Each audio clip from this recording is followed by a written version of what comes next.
Welcome to our project for EngHacks 2021. My name is Brian. My name is Tim. And my name is Sammy. And we are making the web more accessible with our product, Transpeak. As a Canadian-born Chinese, one of our group members can speak but not read Mandarin. Currently, he's trying to self-learn, but reading a Chinese website or chatting with Chinese friends is still difficult. Having text-to-speech in another tab was too cumbersome when every other word was unfamiliar. Copying everything all at once was counterproductive, since he would end up learning nothing. Thus, we created Transpeak, where we could make use of our strengths, being listening, to slowly mend our weaknesses, being reading and writing.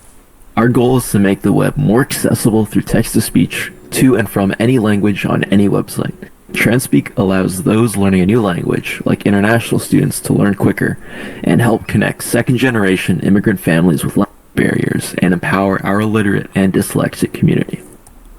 So, how to use Transpeak? It's pretty simple. Just highlight text, right-click and select Speak, and if you want, you could toggle translation by clicking the extension, and then you can just enjoy. So let's just jump right in and check out the demo.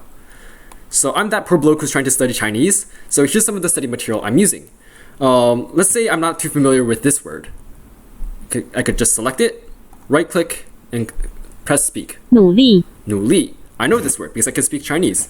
So now I understand this word without cheating and using a translator. So what if you're going on a foreign website? Genshin is pretty popular nowadays, but it's a Chinese game, so some of the content is in Chinese.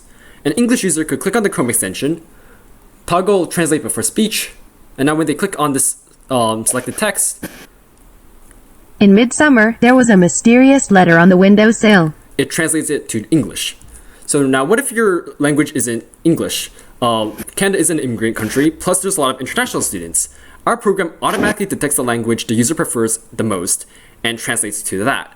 So let's change Chrome's language to Chinese and go to Google Classroom. So remember, translation before speech is still on, so when we speak, 这将是下周每天的格式和主题。 it translates to Chinese. So if you're curious, if we turn this off, it just says the text in the language that it's in. This will be the format and topics for each day next week.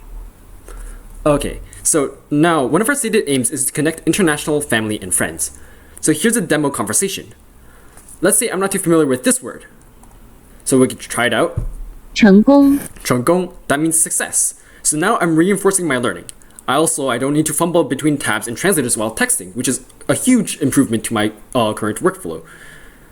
You can also see how this would benefit not only language learners, but also those who have trouble using the web, especially because it's very text-based. As for how we built this project, we first used an HTML CSS web page as the Chrome extension itself, used Chrome APIs such as the TTS and context menus libraries to implement the basic features, used JavaScript to establish a link between our extension pop-up and background files, and finally Azure Microsoft's translation API to translate and detect different languages. We're currently working on getting our Chrome extension onto the Chrome Store, Android, and iOS, as well as creating a drop-down menu for the user to select their preferred language to translate to, which would provide more versatility and flexibility. So you can check out the project by clicking the links above. Also, we hope you enjoyed. Thanks for listening. If you have any questions, just email us.